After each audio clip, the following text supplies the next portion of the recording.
I want to ask every parent out there, caregiver or teacher, anyway, whoever is watching, are you instilling limiting beliefs in your children or anyone around you? I put up a Q&A asking people how their parents' words affected them positively or negatively while growing up. I'll read for you a few. Number one, you'll never amount to anything. You're very slow and dumb, just like your mother. Number two, you're so dark. You're not light skinned like your siblings, and that's why you're ugly. Number three, I doubt anyone will ever marry you. Look at you, you're very fat and lazy. Number four, you are nothing but a whore. I bet you're going to be a drunkard as well, like mother, like daughter. Number five, you're going to be as useless as your father. Number six, leave that business for your brother. He's better at it than you will ever be. You can't manage it, try something else. Now, you see many of these statements from parents or caregivers or even our teachers do create our limiting beliefs that may have set us up for failure in different areas of our lives. Now, what is a limiting belief? A limiting belief is a state of mind or thought process that we believe about ourselves that limits us in one way or the other. Self-limiting beliefs can be perceptions about oneself and about the way the world is, right? Now, why they become self-limiting is because they hold us back from achieving something to your full capability. In other words, it refers to either physical or mental limits, which constrains you in many, many ways. So, in very simple terms, the belief that you cannot achieve something restricts you from achieving it, right? Now, a few examples, of course, everybody who has ever tried to do something would always second guess themselves. What if I sound stupid? What if I'm wrong? What if someone else thinks I'm stupid? What if I make fun of myself? What if I come up dumb, when I give up this idea? Now, typically, we take on these kinds of limiting beliefs unconsciously, often in childhood. Relationships with primary caregivers, teachers, influence us as we are dependent on these people while growing up. So sometimes we batugamba, bitukuliramo, and we start to believe them. It is very important to be cautious of how you talk to your children. You don't want to leave imprints of limiting beliefs in their minds. Because guess what? Our beliefs play out in our actions and our words within our children. They keep us in our comfort zone and can greatly limit the development and achievement of our goals, both personally and professionally, right? Now, it is these thoughts, whether conscious or unconscious, that we regard as absolute truths. Wagaumwana and Tori Malaya, they're going to grow up thinking, but Malaya. Wagaumwana and Musiru, they're going to grow up thinking, Nae Musiru, right? So, these negative thoughts, which hinder our journey towards life goals, can be overcome, by the way. But it requires you to change your thinking. Then everything else can change. Let me tell you a very brief story. We went to one of these communities for the Shamkia Drive last year. And while we're talking to parents about conscious parenting, one parent told me, you know what, Sharifa? One of our fellow mothers here lost an 11-year-old daughter because after they gave birth to that child, the father abandoned them.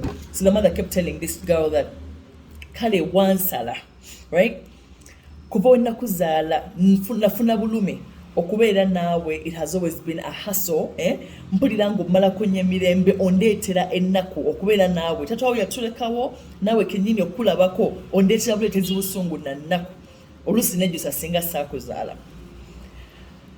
Translation: ever since I gave birth to you, you've been nothing but pain. Every time I look at you, all you cause in my life is pain. Your father abandoned us. You have nothing but painful memories for me. Sometimes I regret why I gave birth to you.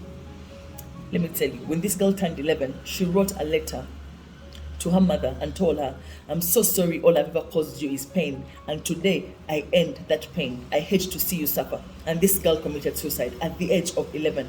You guys, this is a true story. We need to be very careful what we say to our children, what we say to people out there. We need to watch our words. And you see, now when we go back to the limiting beliefs topic anyway, I need you to learn, because many adults have been affected by these limiting beliefs, by statements their parents have made. And I want you to learn today to change those limiting beliefs. How? Number one, you need to identify your limiting beliefs, right? If they told you that you'll never amount to anything, I need you to identify that. If they told you you'll never get married, identify that, yeah, my mom told me this, my dad said I'll always be a whore. Number two, I need you to recognize that it is just a belief founded on falsities, okay? It is likely to be completely untrue. It's not a fact. Number three, I need you to challenge your own belief. Now that you have recognized it is just a belief rather than a grounded fact, question that belief. Question it by raising questions like, but what do I believe about myself? Am I really a whore? Will I really amount to nothing? Number two, is this belief really grounded? Is it really true? No, I don't think so. But where does it come from? Oh, it comes from my past. It's my mother who told me this.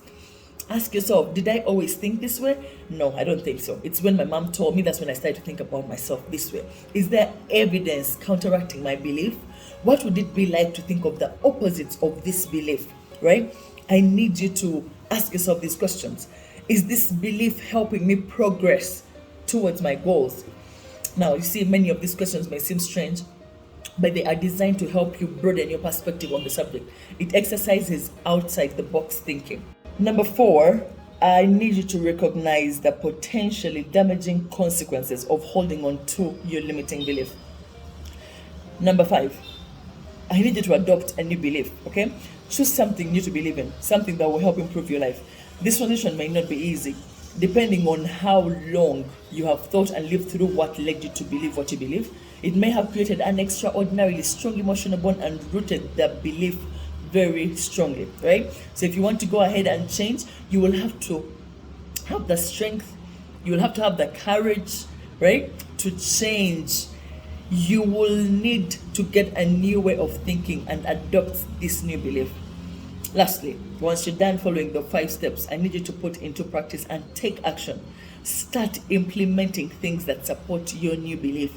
If they told you never amount to anything and right now you're like, hell no, I'm smart, I can do better, I can do whatever comes to my mind, then you need to put that into practice. Conditioning yourself to your new beliefs means creating the reality you want for yourself in your mind and visualizing the results you want to achieve. Good luck, everyone.